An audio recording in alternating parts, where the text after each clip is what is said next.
যখন এরাও চায় না, কেউই চায় না, কারণ স্পিকার তার মধ্যে বলে দিচ্ছে যে বলতো কোনো কোটাই থাকবে, ঠিক আছে, বিসিএস যেভাবে পরীক্ষা হবে মেধার মাধ্যমে সব নিয়োগ হবে, এতে তো আর কারো আপত্তি থাকার কথা না।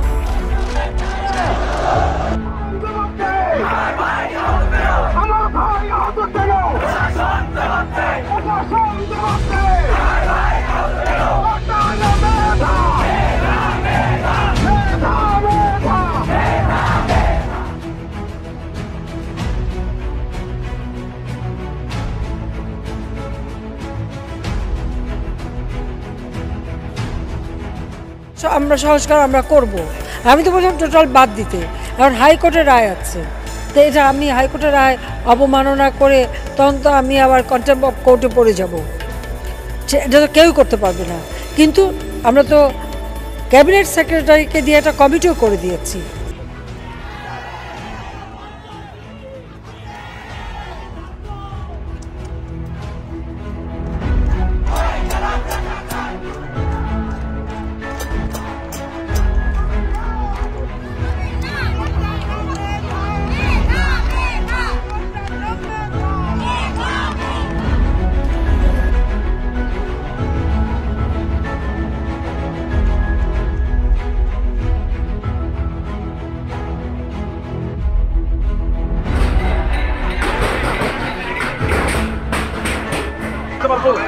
আমরা ডাক্তার ভিতরে আসেন, আমাদের লোকেরা ভিতরে এসে পড়েন,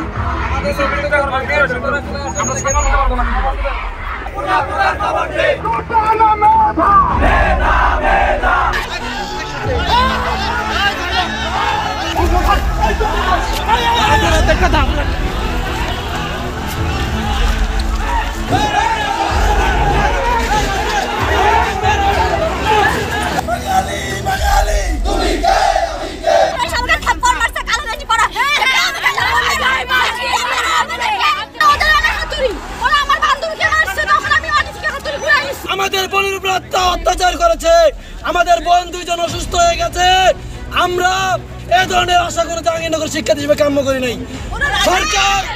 সরকার লাঠিয়াল বাহিনী দিয়ে আমাদের যৌক্তিক আন্দোলনকে ভিন্ন খাতে প্রভাবিত করার চেষ্টা করতেছে। ছাত্রলীগের সন্ত্রাসীরা আমাদের উপর অতর্কিতে হামলা করে, আমরা ছিলাম নিরস্ত্র, আমাদের উপর হামলা করার পরবর্তীতে তারা ছেলে মেয়ে নির্বিশেষে হকি স্টিক, বাঁশ এগুলো দিয়ে আমাদের গায়ে, মাথায়, কোমরে সব জায়গায় আঘাত করে এবং আমাদের সামনে সকলে রক্তাক্ত হয়। 20 থেকে 30 জনের তখন সময়ে প্রাথমিক অবস্থায় আহত হয়, তারপর আহত সংখ্যা ধীরে ধীরে পর্যায়ক্রমে ধাওয়া পাল্টা দেওয়ার মধ্যে আমাদের আহতের সংখ্যা আরও বাড়ে। বটতলায় আসি, তখন ছাত্রলীগের গুন্ডারা আমাদের উপরে হামলা করে লাঠিসোঁটা সহ।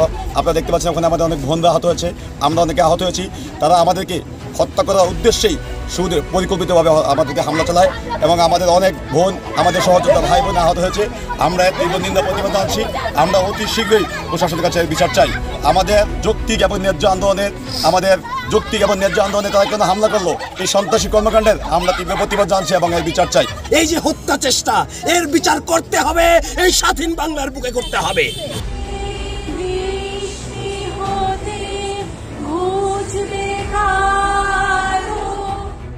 রোকেয়া হলে ছাত্রীরাও বলে তারা রাজাকার।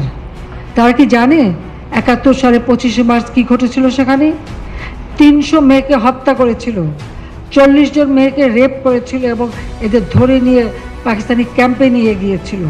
সেই ক্যাম্পে কি অবস্থায় ছিল?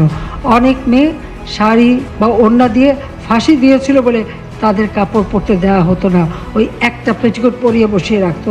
দিনের পর দিন তাদের উপরে পাশবিক অত্যাচার হতো। এসব অত্যাচার রাস্তায় রাস্তায় লাশ পড়ে থাকে, এরা দেখেনি, তাই নিজেদের রাজাকার বলতে তাদের লজ্জা হয় না। Autocratic me